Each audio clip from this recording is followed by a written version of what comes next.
Comité de Familiares de Detenidos y Desaparecidos en Honduras presenta Voces contra el Olvido. Porque mirar hacia el pasado es hacerle un homenaje al futuro del presente.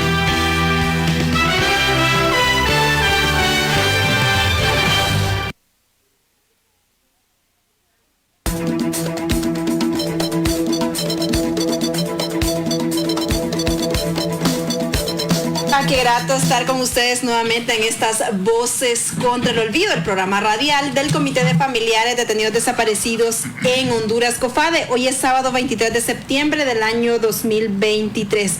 Buenas noches, Honduras y su gente, bienvenidos a una nueva emisión de este programa. Es un gusto saludarles nuevamente, les saluda Rixi Ponce y les invito a que se queden sentados y escuchando estas Voces contra el Olvido. Y es momento para recordar a hombres y mujeres que fueron asesinados en el marco de la crisis postelectoral de la dictadura de Juan Orlando Hernández.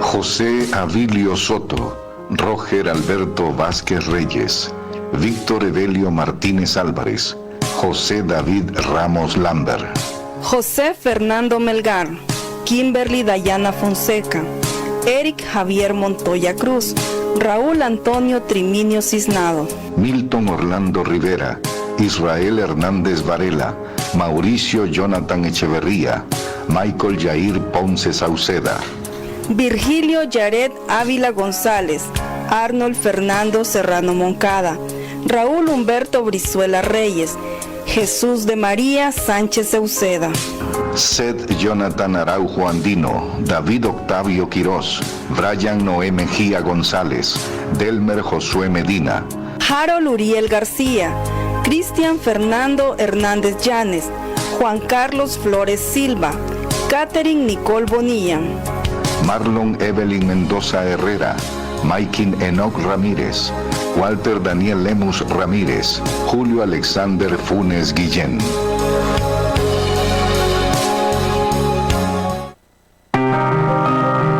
Estas Voces contra el Olvido es retransmitido todos los martes de 4 a 5 de la tarde por disonanciasradio.com. No lo olviden, todos los martes de 4 a 5 de la tarde estamos en disonanciasradio.com.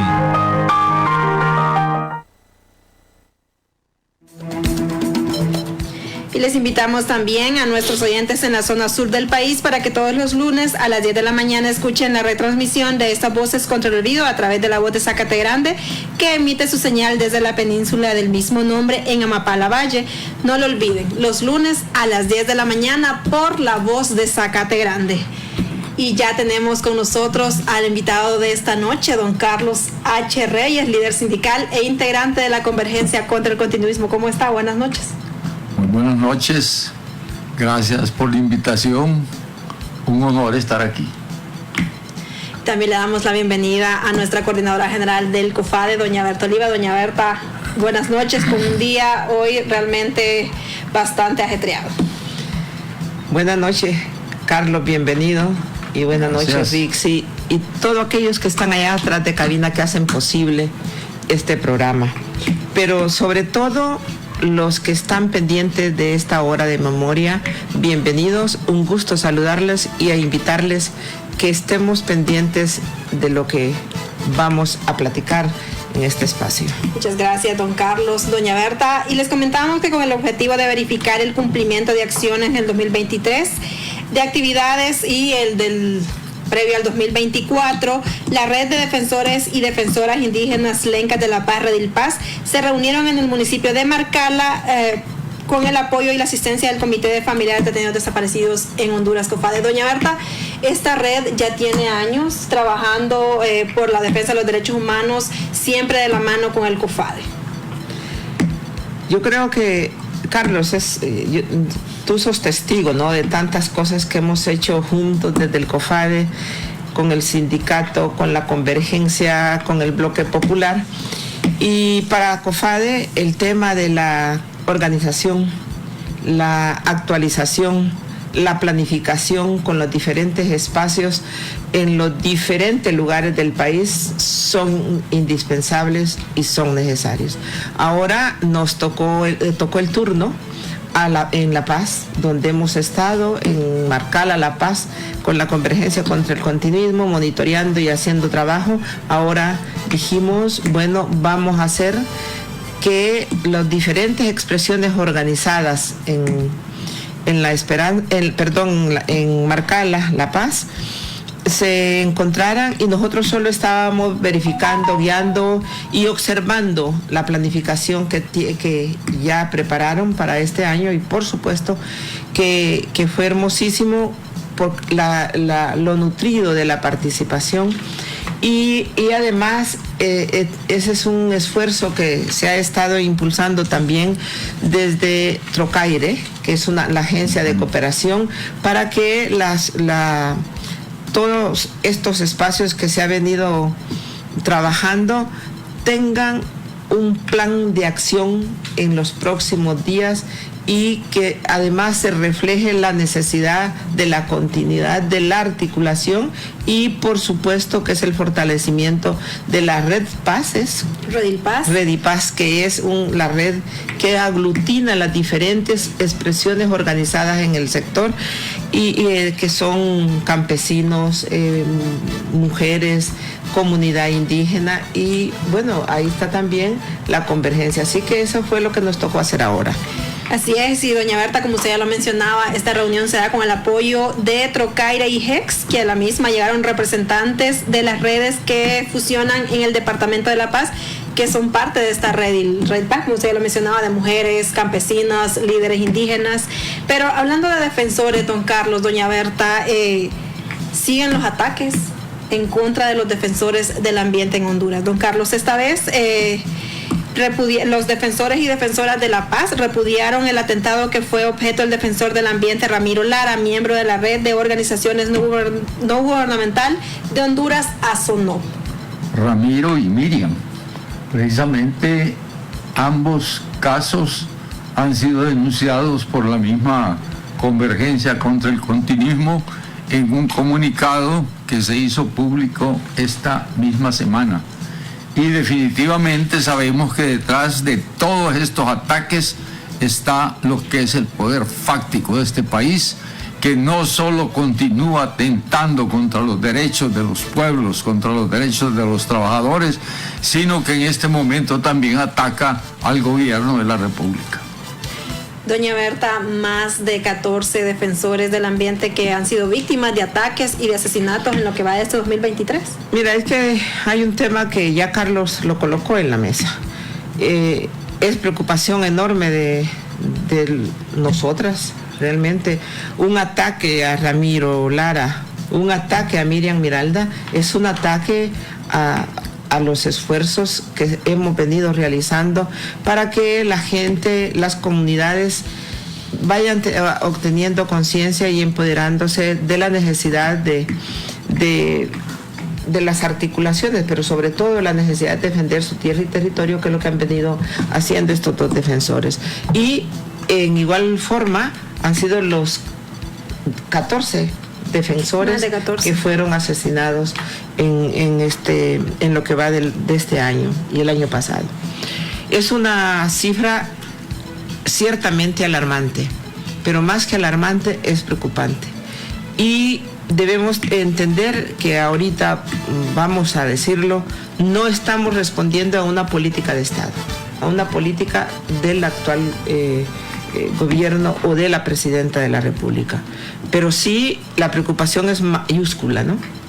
Porque son las estructuras que siempre hemos venido denunciando, que no han sido desmanteladas, que a medida se vaya acercando los procesos electorales, van a ir haciendo este tipo de acciones para desestabilizar al gobierno, para denunciar realmente que hay ataques a los y a las defensoras de derechos humanos y pedir todo ese tipo de monitoreo, pero no se está haciendo absolutamente nada, y que el pleito que uno lo ve en la actualidad y en el momento es el tema de la elección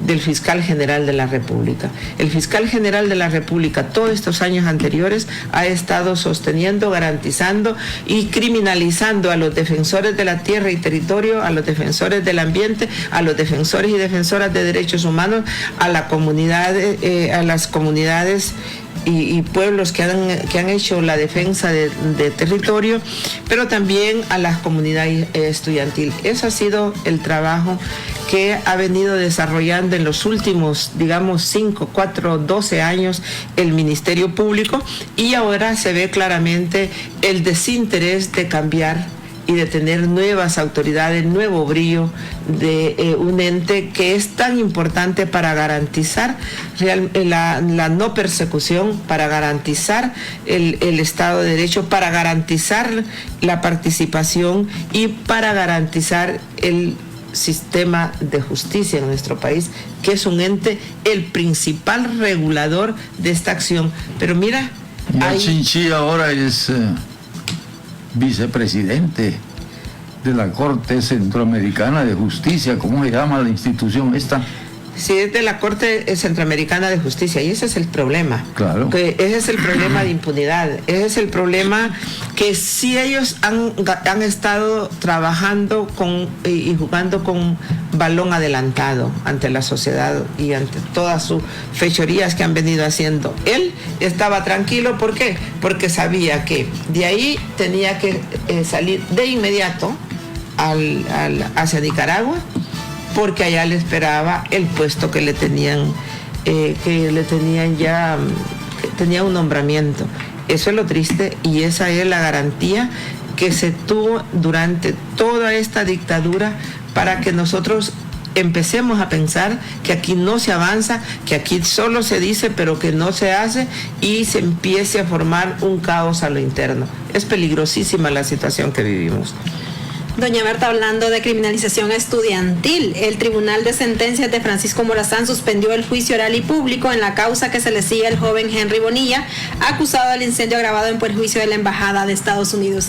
Esta acusación la hizo el Ministerio Público a este joven estudiante, que además es defensor del pueblo, del país, y permaneció además más de 4 meses privado de su libertad.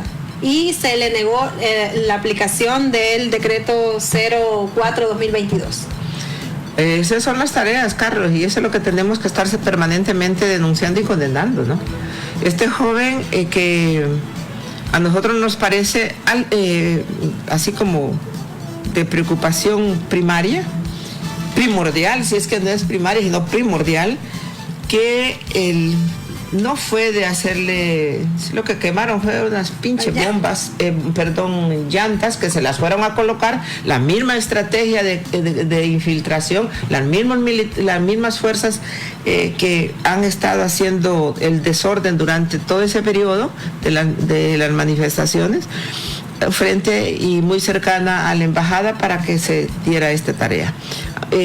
Y la infiltración pasó de las llantas a la gente que estaba ahí para condenar a algunos jóvenes, y ahí el Ministerio Público, la investigación que hizo fue hacer requerimientos fiscales contra estos jóvenes, pero no hizo ninguna investigación para ver el por qué no habían agentes de seguridad, ni policial ni militar, en el entorno de la embajada para evitar que este hecho se diera. Ni dentro de la embajada ni afuera. Ni dentro ni afuera de la embajada. Afuera, eso no todo estaba planificado, así como estaba planificada la vicepresidencia para el señor que fue para Nicaragua. Claro, entonces estamos viendo cómo ellos sí han estado trabajando para estar criminalizando a la población. Henry es un joven que a mí me da tristeza que el Poder Judicial en este momento, que los magistrados de la Corte Suprema de Justicia no presten atención a un caso de esta naturaleza. Primero, declara es un perseguido político. Él era un manifestante, claro, que condenó desde un principio junto a su padre el tema de la violación a la Constitución y condenó el golpe de Estado, por lo tanto estaba ocupado en las calles para que se devolviera el orden constitucional y las garantías constitucionales. Pero el papá, inclusive lo hemos dicho varias veces, de este joven, es un alto dirigente de Libre dentro de su comunidad. Entonces está claro que fue condenado por la participación y que además tuvieron todo un trabajo muy fino para que la gente que anduviera ahí, estuviera infiltrada, pudiera dar información y ya dar con nombre y apellido quiénes eran los que estaban en ese momento y en ese lugar. Y que las actuales autoridades no estén leyendo a profundidad este tipo de casos, que en este momento se le abra juicio como cualquier delincuente, como lo acusó el Ministerio Público, que no se le aplique el decreto de amnistía, cuando todos los delitos contemplados en el decreto le aplican a este joven, que el martes de la próxima semana va a juicio oral y público. Así es. Este 18 y 22 de septiembre estaba programado, pero se canceló, doña Berta. Y otro juicio que viene en octubre es el juicio contra el policía militar del orden público Milton Audiel Rivas, a quien se le supone responsable del delito de homicidio simple en perjuicio de Marvin Alvarado y por delito de lesiones en perjuicio de Héctor Alvarado. Este oficial, junto con otros, agredieron, torturaron a 2 hermanos en Omoa Cortés, pero los están acusando por el delito de vejámenes, doña Berta. Y esto se está viendo no solo en este caso, que se vio el hecho que la policía militar lo asesinó a uno de ellos y dejó gravemente herido a otro, sino que se ve en todos los casos desde el 2009 para acá. Carlos, es que este es el tema de la aplicación de justicia. El caso de los hermanos Alvarados fue de los primeros hechos que se registraron con la suspensión de las garantías constitucionales durante el tema de la pandemia en Omoa Cortés. No solo asesinaron a uno de los hermanos, sino que torturaron a 2 de ellos. De inmediato el Ministerio Público hace requerimiento fiscal a los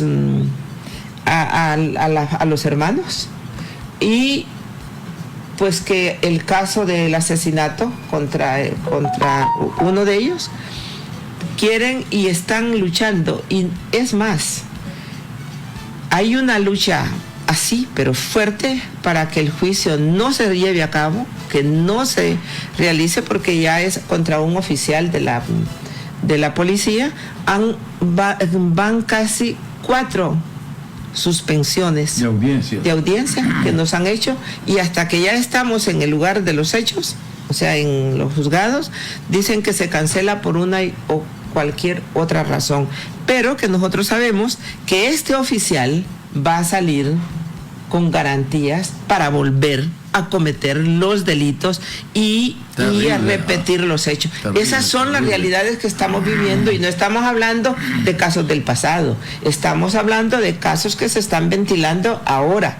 Y mi preocupación es, ¿cuándo vamos a levantar cargos en contra del fiscal general por ser la autoridad máxima? ¿Cuándo se van a levantar cargos contra los fiscales que obedecieron al fiscal general para implementar esta política de judicialización en contra de las personas que en ese momento no es que estaban en actos de protesta, sino que se movían para ver cómo conseguían alimento para llevar? Se va a acabar hasta que se acabe con la estructura que sostenía todos esos procedimientos ilegales e inhumanos. Claro, y entonces nosotros decimos, ¿cuándo? Y tú lo has dicho, cuando se haga un procedimiento eficaz, que el Ministerio Público tiene que responder en algún momento por haber sido tan servil a la dictadura y por haber actuado en contra de los comunicadores sociales, de periodistas, de defensores, de reclamantes de derechos violados. Yo creo que ya es tiempo, y en este momento uno espera que eso se dé, o que por lo menos los casos que se están ventilando en el Poder Judicial, las actuales autoridades de la Corte Suprema de Justicia tomen a bien pedir la revisión, sancionar a los jueces que no toman un verdadero proceder, que no aplican la ley, que al contrario están en contra de la ley y amparando a esta gente en la impunidad. Y en este caso, doña Berta, que ocurrió el 25 de abril de 2020, la policía y el Ministerio Público fueron a sacar a los hermanos Alvarado heridos del hospital para trasladarlos a la posta policial. No, es que lo que se cometió es una barbarie con la familia, los hermanos Amadores, ¿verdad? Alvarado. Fue una barbarie que se cometió con ellos. Se les ha podido demostrar, se les ha dicho, pero las autoridades, ni el Ministerio Público, porque cuando la policía los va a sacar del hospital donde ellos están heridos, que los ha herido las autoridades locales, el Ministerio Público lo que hace es hacer los requerimientos fiscales en contra de ellas, de tal manera que la familia Alvarado tiene todavía temor, y un temor que no es infundado, es un temor que está justificado para enfrentar y para seguir luchando por la verdad, por la justicia y por el derecho que tienen a ser reparados, y que esta gente debería de ser condenada y no dándole largas a los juicios como hasta ahora se ha estado dando. Así es, doña Berta, y el COPADE seguirá pendiente, ¿verdad? Y exigiendo justicia y que se castigue también a la cadena de mando para que estos hechos no se vuelvan a repetir. Doña Berta, continuando con el accionar de COPADE, la coordinadora de Derechos Humanos del Arzobispado de Guatemala, un espacio de intercambio de experiencias de organizaciones de jóvenes en memoria histórica entre ambos países, visitará los embajadores de la memoria, es decir, los embajadores de la memoria irán a Guatemala a un intercambio con este arzobispado. No, yo creo que no es con el arzobispado. Nosotros estamos coordinando actividades a nivel regional para darle vida y darle esencia a la memoria histórica a través de los embajadores de la memoria.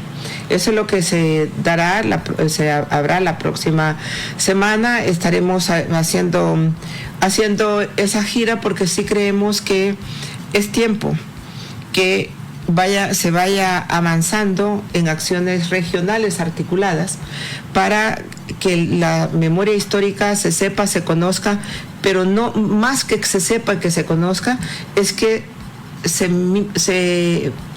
mire que lo que se pasaba en Guatemala, pasaba en El Salvador, también estaba pasando aquí en Honduras. Pero no solo eso, sino que los actores, los perpetuadores, casi eran los mismos. Y el nivel de impunidad es el mismo. Lógicamente, en Guatemala han avanzado un poco más, Carlos. En Guatemala hay una política clarísima del tema de recuperar los centros que ocurrieron los hechos, ¿no? Para edificar el tema de memoria histórica, para también hacer valer la ruta de la memoria, que es la que nosotros tenemos diseñada acá. Allá es la recuperación de centros. Nosotros tenemos una ruta de memoria definida y diseñada, pero que claro, la tenemos, pero no hay todavía no está puesta en marcha la práctica del gobierno de ir recuperando esos espacios para que tengan mayor fuerza y que la gente sepa que no es una acción aislada, sino que es una acción de un plan de acción, de una política de Estado, para que los hechos que se dieron en aquel momento no puedan repetirse, que la gente lo conozca con la intencionalidad de estudiar lo que se vivió en aquel tiempo, que se aborde muy seriamente desde la academia. Eso es lo que estamos haciendo en las próximas semanas, Carlos, con los embajadores de la memoria. O sea que esto es parte de la geopolítica de la época. Claro. Y no se puede ver de otra forma más que con el mismo lente. Y a partir de ahí, pues es que estas acciones que realizan ustedes tienen un enorme valor histórico. Y que eso también tiene que ver mucho por ir creando políticas públicas de gobierno, pero también políticas públicas de Estado. Y tiene que ver también con la importancia de tener leyes integradoras como la que hemos puesto a andar, que para nosotros esas son importantes porque son integradoras, por un lado, pero por el otro lado, tal vez cuando se mira, se ve que eso es una propuesta ambiciosa, pero es que el tema de derechos humanos tiene que ser ambicioso con el propósito de no de que se le tenga lástima a la víctima ni a los familiares, sino con el propósito que no se repitan los hechos y que se refleje todo lo que pasó, no solo las víctimas, sino que también se reflejen a los victimarios, porque si no, los desaparecidos no se desaparecieron solos, los asesinados políticos no se asesinaron solos, los asesinaron toda esa geopolítica y ese proyecto de muerte que en cada país habían actores que perpetuaban esos hechos. Y hablando de memoria, a través del proyecto sobre desaparición forzada en México y América Latina que ejecuta la Universidad Autónoma Metropolitana Unidad Coajimalpa, ha desarrollado este día la conferencia magistral Desaparición forzada en México y América Latina con el doctor Carlos Beristain, excomisionado de la Comisión de la Verdad de Colombia. El foro se realizó vía virtual y es en el marco del tercer diplomado sobre desaparición forzada en México y América Latina. Vamos a escuchar al doctor Edgar Chávez, que es el coordinador de este proyecto. El día de hoy, en el diplomado sobre desaparición forzada en México y América Latina, que impulsamos desde la Universidad Autónoma Metropolitana Unidad Coajimalpa en Ciudad de México, y que hemos contado además con el acompañamiento de organizaciones históricas tan importantes como el COFADE, con el apoyo también de la compañera Berta Oliva y de otras personalidades, hemos dado inicio a el módulo 2, que es el módulo jurídico que nos sirve y les ha servido sobre todo ya a 3 generaciones en este tercer diplomado sobre desaparición forzada, a familiares, a colectividades y sobre todo a personas también que acompañan los procesos de búsqueda en América Latina, no solo en México. En esta sesión del día de hoy contamos con la presencia, la participación en una ponencia magistral del doctor Carlos Beristain, quien como exmiembro también del Grupo Internacional de Expertos Independientes del caso Ayotzinapa en México, como excomisionado también de la Comisión de la Verdad para también integrar el informe sobre la verdad en Colombia, pues nos ha dado una cátedra muy importante sobre la perspectiva psicosocial, no solamente como es una de sus especialidades, sino también sobre la importancia de la investigación, de la búsqueda de verdad, de justicia, de memoria y de la construcción también de procesos donde las familias de personas desaparecidas, donde sus colectividades tienen que estar presentes también de manera respetuosa y donde tiene que dignificarse y hacerse presente en todo momento a las personas desaparecidas. Las complicaciones que derivan además de la búsqueda forense, de la búsqueda en vida, es otra de las de los contenidos que nos pudo compartir el día de hoy el doctor Carlos Beristain, y del cual además hemos tenido un cruce de ideas muy importante, donde ha traído a colación además testimonios muy importantes recogidos tiempo atrás de la misma compañera doña Berta Oliva y también del doctor Paco Echeverría, que también han sido 2 personas que han estado cercanas a los procesos que ha acompañado, no solo en América Latina, también en Europa, también en África, en otros continentes, donde ha acompañado procesos de recuperación de la verdad, de la memoria, recuperación forense incluso. Entonces el doctor Carlos Beristain nos ha dejado también varias enseñanzas sobre la importancia también de hacer presente estos ejercicios de búsqueda de la verdad y la justicia. sesiones posteriores estaremos también participando con doña Berta Oliva, estaremos teniendo también la participación de la compañera María Adela Antucolets, de Madres de Plaza de Mayo, línea fundadora, y que pertenece también a FEDEFAM.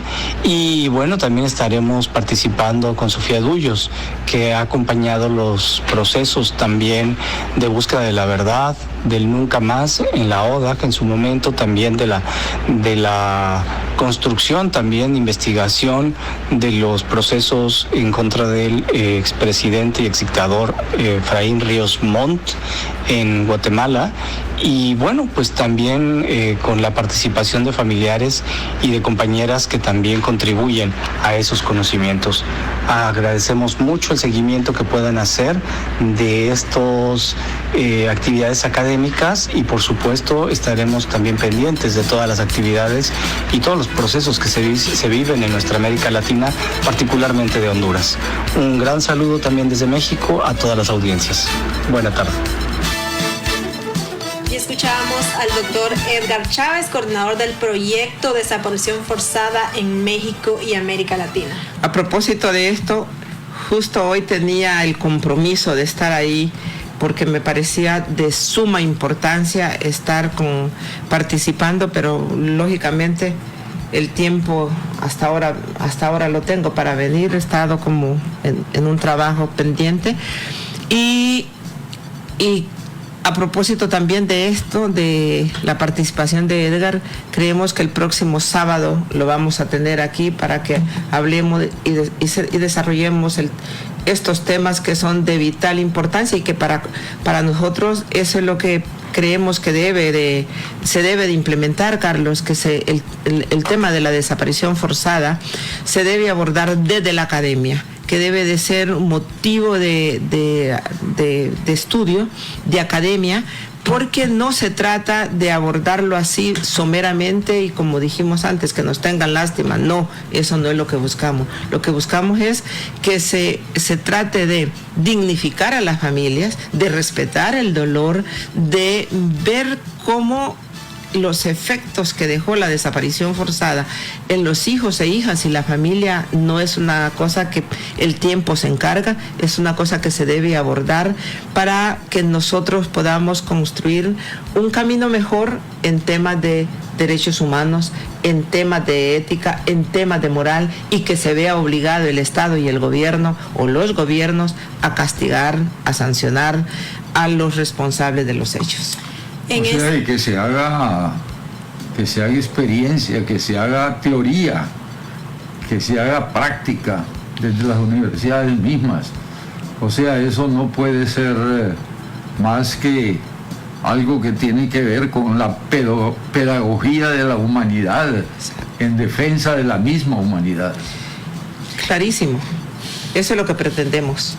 Y en esta conferencia el doctor Carlos Berenstein compartió lo siguiente: si bien es cierto, eso no recompensa la pérdida de su hijo o de su hermano, sí recompensa el daño moral. Los familiares de Humberto levantaron mucha autoestima al recibir sus restos en ceremonia pública, presidida por las autoridades de alto nivel, y se ha acompañado luego de su lugar de origen, donde se produjo un ritual de cristiana sepultura. Si todos los procesos de repatriación o de cumplimiento de sentencias se fueron cumpliendo, con los representantes legales trabajando con toda la mística para que la gente se sienta importante, reivindicada moralmente. Otra cosa sería: la gente solo quiere que le devuelvan su dignidad, su paz familiar y que le respeten su dolor interior. Nosotros hemos visto que cuando el dolor es respetado, las personas se sienten compensadas. Este testimonio se lo dio doña Berta Oliva al doctor Carlos Berenstein. ¿Hace cuánto, doña Berta? Bueno, es como uno anda por el mundo haciendo... Ya te olvidó cuando... Sí, pero yo sí sé que eso es cierto, ¿no? Porque lo que hablé es sobre el caso de Juan Humberto Sánchez, donde tú participaste, donde fuimos a hacer toda una ceremonia. El pueblo lo recibió, su pueblo lo recibió, su familia lo recibió, sus compañeros tanto de hondureños como de El Salvador vinieron, y fue un acto apoteósico el que se hizo tanto en su entierro como en el proceso de velatorio aquí. no se necesita voluntad y disposición. A la familia, lejos de tirarla al abandono y estigma, se reivindicó, y eso es lo que nosotros, las familias, deseamos, ¿no? Perder un ser querido es perder parte de uno mismo, y que sea el Estado el que propicie la pérdida, pues lo menos que uno debe de hacer es que el Estado mismo asuma su responsabilidad, porque uno no anda en búsqueda de dinero, no anda en búsqueda como lo han querido manipular y lo han querido manejar. Uno anda en búsqueda de encontrar lo que le arrebataron, dignificar el nombre de ellos y ellas. Entonces sí se lo hemos hablado y hemos dicho, hablar con el doctor es hermosísimo, ¿no?, sobre estos temas. Es un hombre comprometido con él. No supe en qué momento, pero yo creo que cuando uno lo lee, siente que no perdió ninguna palabra de parte del testimonio que hablamos. Y vamos a estar pendientes de estas conferencias que se van a estar realizando a lo largo de este mes y los meses próximos que quedan de este 2023. Doña Berta, don Carlos, es momento de escuchar nuestra opinión editorial titulada esta noche: Los mensajes intercambiados en Nueva York.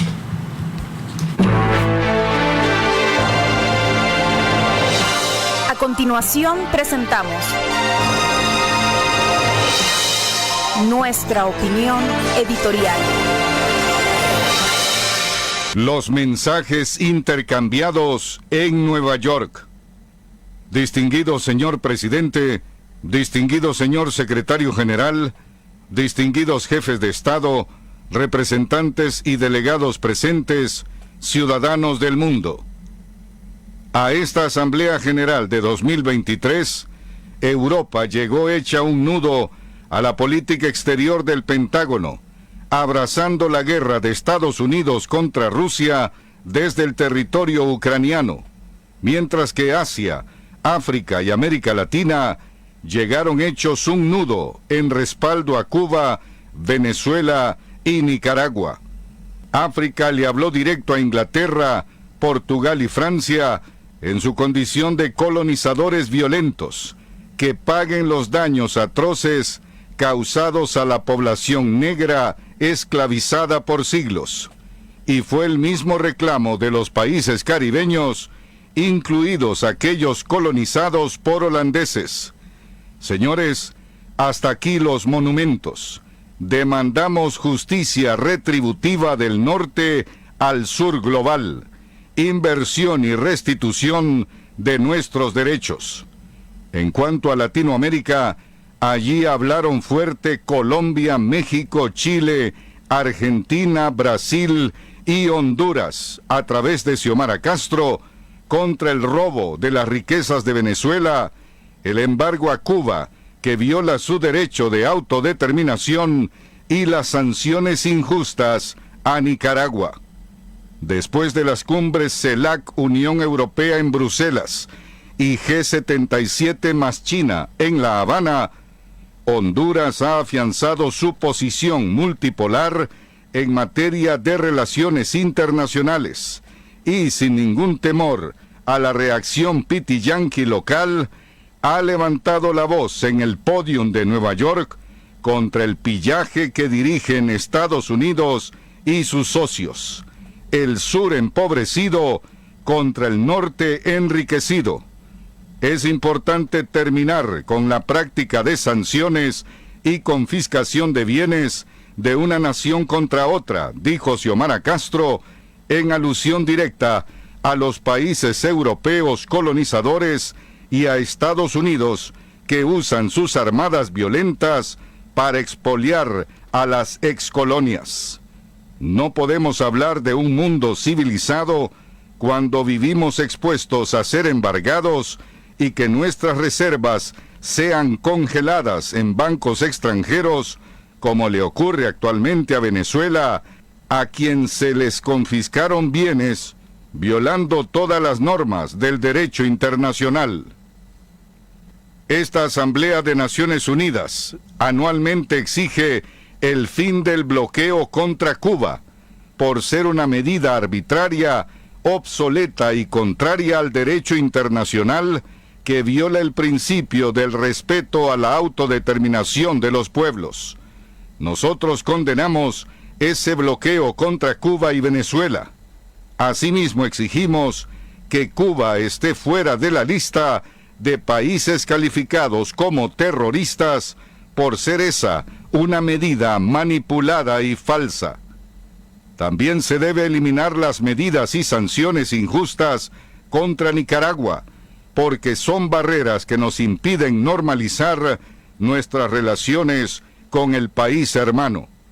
Así lo dijo Xiomara en la Asamblea General de la ONU esta semana, en coherencia al discurso de las naciones de peso del continente americano y en coherencia a la voz de China, Rusia y las naciones africanas que construyen una nueva polaridad sin relaciones de dependencia ni subordinación a los mandatos de Washington. Para eso contribuyeron las reuniones previas, para afinar este posicionamiento de solidaridad global, pues el mundo está expuesto a una guerra híbrida en la cual se juega la utilización de armas nucleares con capacidad de destrucción total y se está caminando sobre un termostato caliente que abre las puertas al infierno terrenal. En términos bien claros lo dijo la presidenta hondureña a los representantes de las naciones del mundo. Ya no hay tiempo. No se trata de tomar medidas de resiliencia o de adaptación, sino de proponer cambios al sistema económico. No hay mano invisible. No existe ningún derrame de riqueza. La práctica nos enseña que la aplicación del capitalismo solo genera miseria y desigualdad frente a las grandes privaciones de miles de millones de seres humanos. Esta es una posición política bien definida, que tiene consecuencias, por supuesto. Una posición que marca la ruta de Honduras hacia el futuro.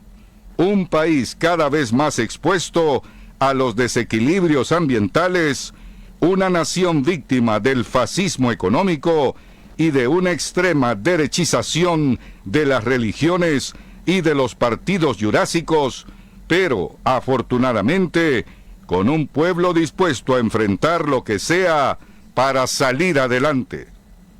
En esa determinación fueron muy importantes los mensajes de Xiomara hacia adentro, hacia la realidad hondureña, de cara a los representantes de las Naciones Unidas congregados en Nueva York.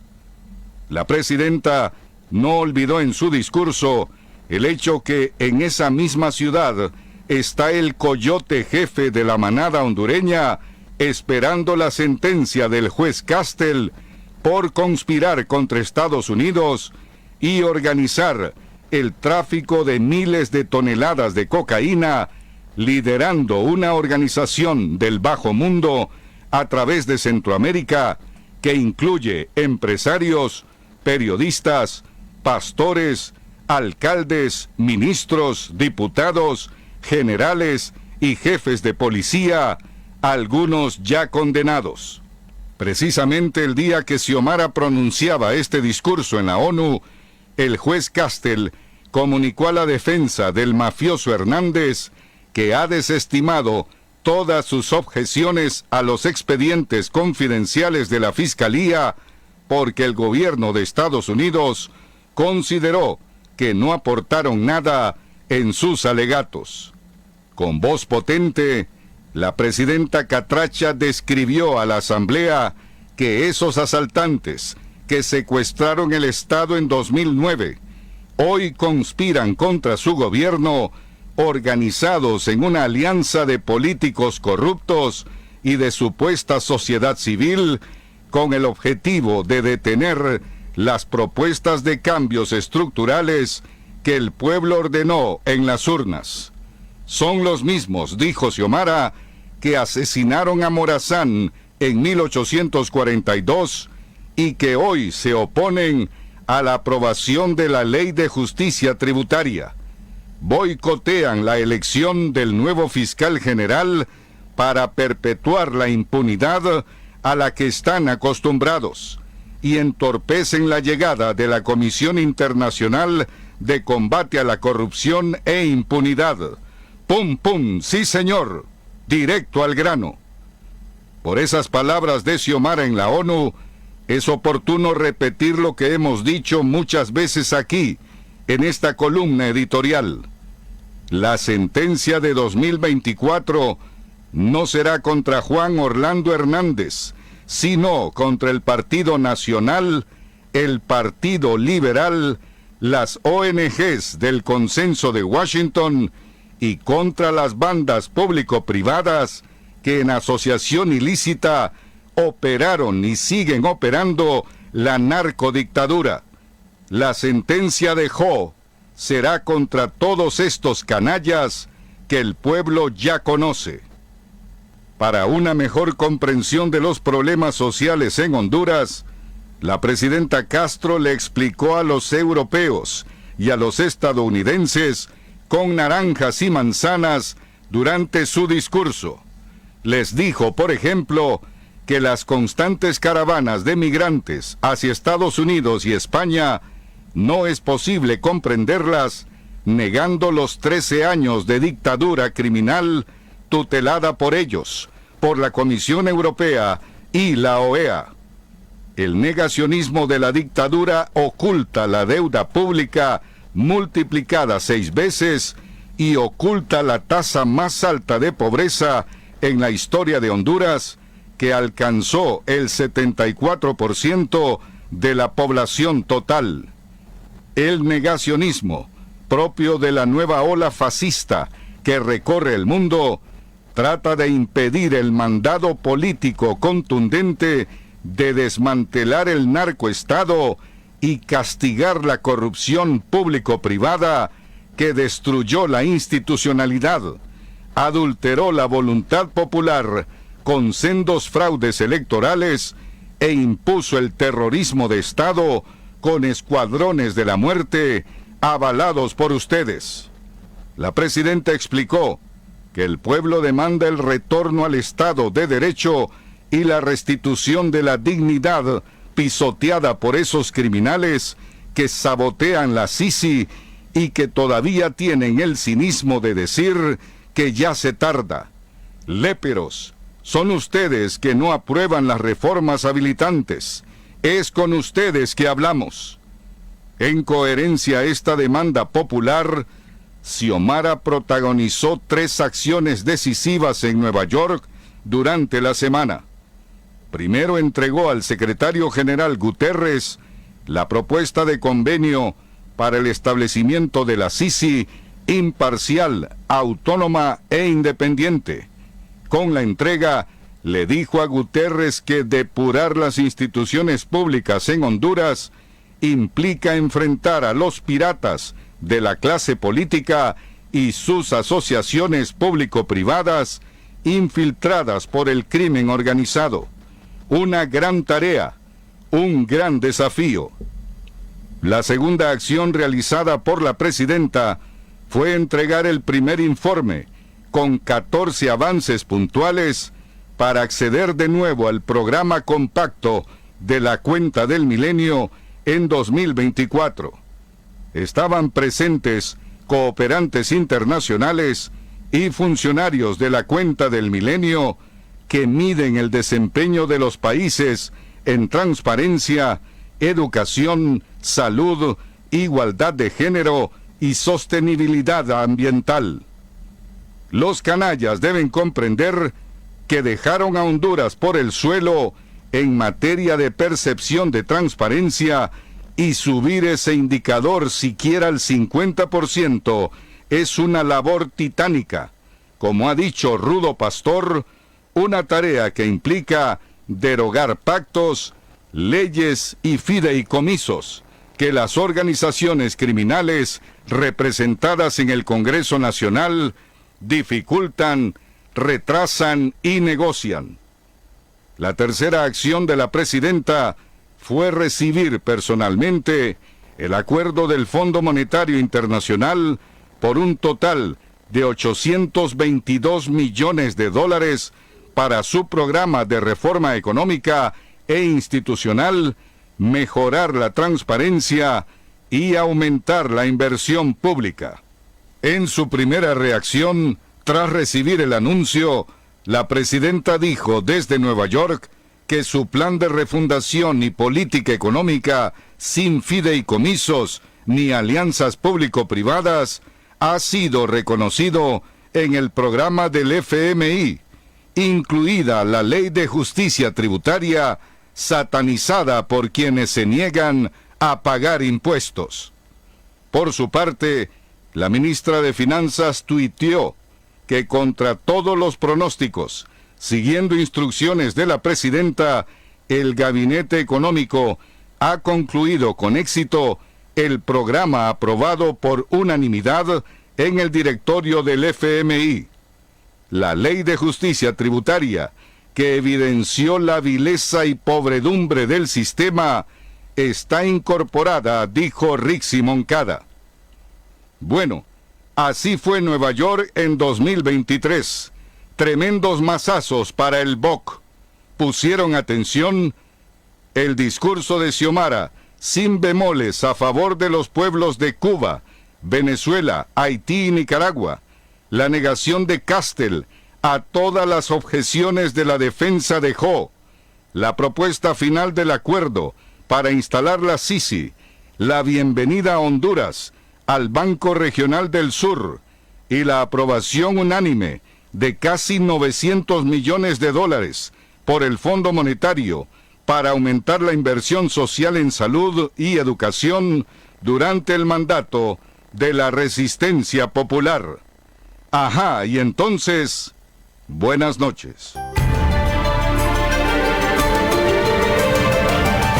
Rendir cuentas es un deber y un derecho de los gobernantes y gobernados, de los cooperantes y de los receptores. Es un derecho de los pueblos. Es poner las cosas claras cuando está de por medio el dinero, el trabajo de la gente, el presente y el futuro. Y refiriéndose precisamente a lo que ha sido la 78, ¿verdad?, Asamblea General de las Naciones Unidas, que prácticamente es una toma del pulso de la situación mundial, y a donde la señora presidenta de Honduras nos parece que tuvo el nivel suficiente con sus intervenciones para estar a la altura de los demás dignatarios y de los países más beligerantes que tiene la humanidad en este momento. Entonces, pues, estamos viendo como decía, un excelente editorial en donde se hace una radiografía no solamente de lo que está pasando a nivel mundial, de lo que se dijo en los discursos, sino que también se toma nota de los efectos que ese discurso tiene en Honduras. Porque, miren, es hasta vulgar como alguna gente sataniza todo lo que dice doña Xiomara en esos discursos. O sea, el caso concreto, pues, es de que como no se haya que atacar, se ataca cualquier cosa y se entra, pues, en unos criterios que no tienen nada que ver con la situación mundial y con el peligro en que estamos, en donde las guerras ya no solo son con bombas, las guerras ya son con un ataque a los sistemas financieros, con un ataque a los países, con un ataque a sus riquezas, con un ataque a sus recursos. O sea, la humanidad está en una situación muy peligrosa, y aquí en Honduras un atajo de llamados analistas se ponen a cuestionar discursos que hizo la presidenta, tanto en el G7 más China como en las Naciones Unidas, que no tienen nada que ver con la realidad circundante. Es ofensivo a veces escuchar toda esa todo ese revuelo que ha causado en el país. Por ejemplo, el hecho de que la presidenta de la República dice en el G77 más China que va a ir a una consulta popular para que el pueblo hondureño diga o dé su criterio sobre el socialismo democrático.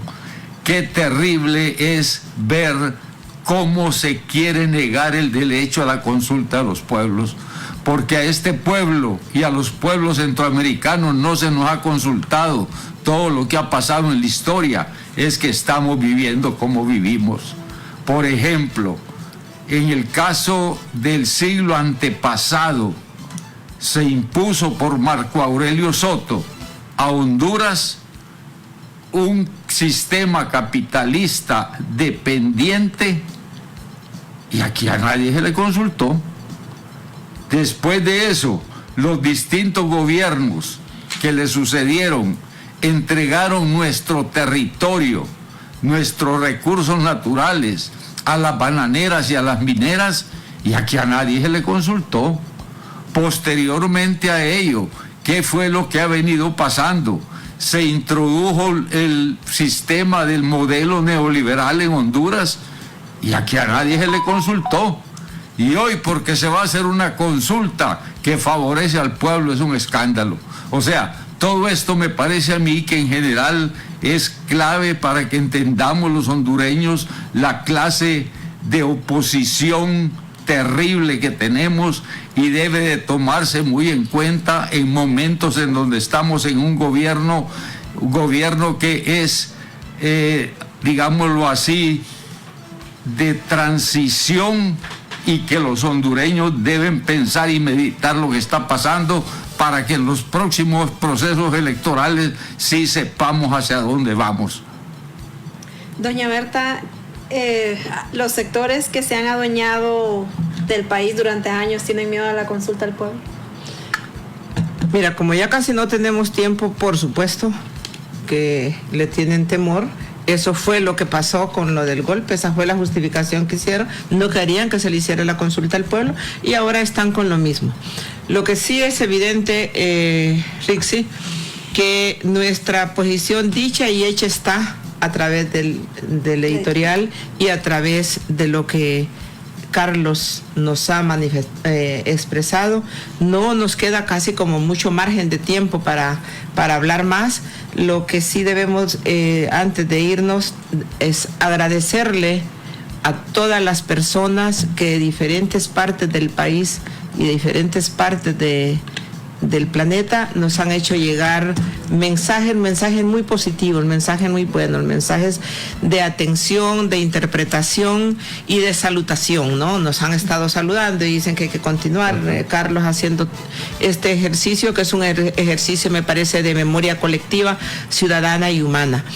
Así pues que no me resta más que agradecerles, invitarles y que estén pendientes y que participen junto a nosotros. Un día de esto vamos a abrir micrófonos para que sean ustedes que hagan el programa, y que Rixi, Carlos y yo escuchemos, y que ustedes sean los conductores.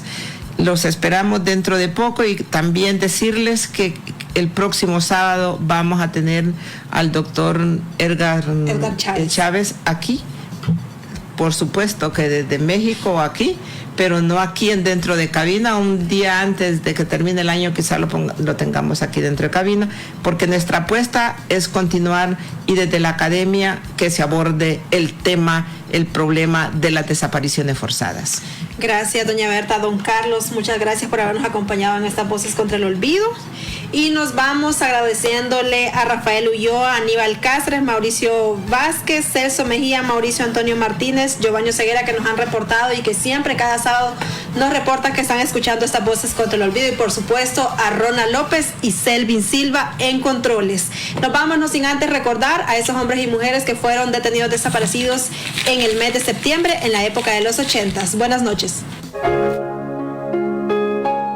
Óscar Alexis Colindres, hondureño, desaparecido el 4 de septiembre de 1981, por agentes de tránsito en Tegucigalpa. José Gustavo Argueta, hondureño, desaparecido el 8 de septiembre de 1981 por agentes de la DNI en Tegucigalpa.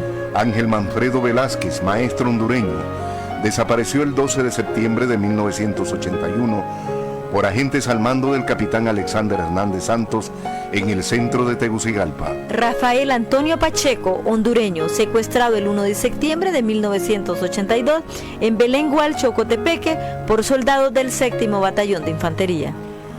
Ramón Adonai Bustillo, estudiante hondureño, secuestrado el 9 de septiembre de 1983. James Francis Carney, jesuita estadounidense, secuestrado el 15 de septiembre de 1983 por soldados del Ejército de Honduras y presumiblemente ejecutado en la base del Aguacate.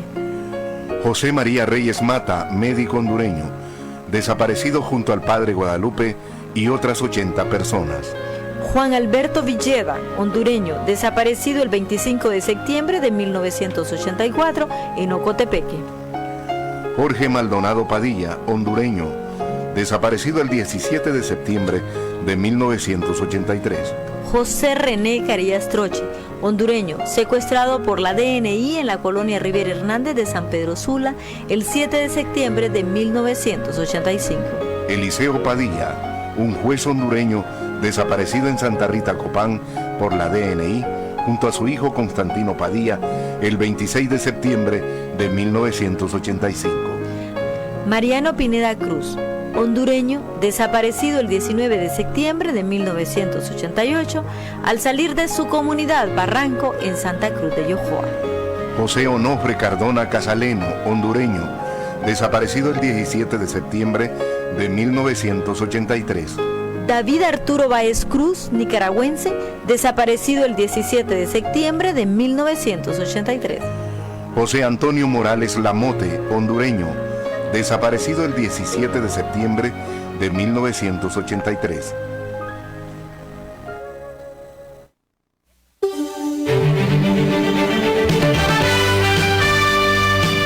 El Comité de Familiares de Detenidos y Desaparecidos en Honduras presentó Voces contra el Olvido. Porque mirar hacia el pasado es hacerle un homenaje al futuro del presente.